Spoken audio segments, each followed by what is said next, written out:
Good. How about now?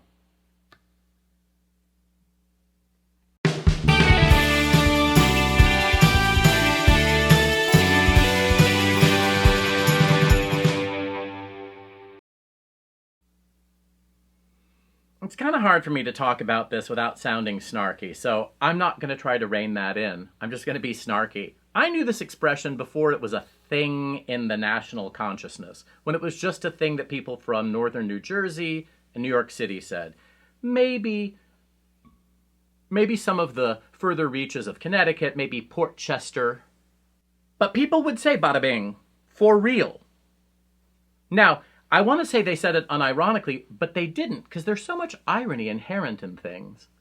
Sometimes I read generously that there's irony. I used to think that Southern houses, post-bellum, say 1950s houses, with columns done in a kind of grandiose terra style where, people knew that the South had been decimated because of the Civil War and that this was some kind of ironic thing.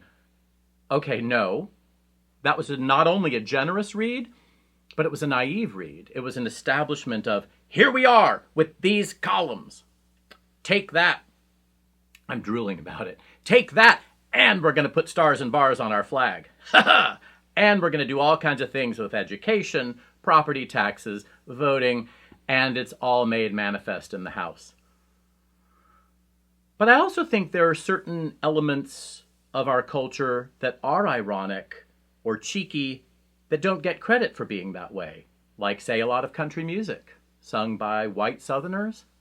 There's a wink and a nod in there. Same thing in the Northeast, in the New York tri-state area. When people say bada bing, there's a little bit of like, yeah. So then it became commodified through some television show, I think, or maybe Joe Pesci, or both. And it was commodified in New York with the lottery. Like, bada bing! But that was sort of an in-house joke. The trouble with New York, thinking it's the center of the universe and the cultural capital of the country and the media capital, is that once you just put out all this stuff, it's going to become commodified. It's going to become diluted. It's going to become diffuse. And then it's going to come back at you, and it's not going to mean what it used to mean. Bada bing! Bada bing!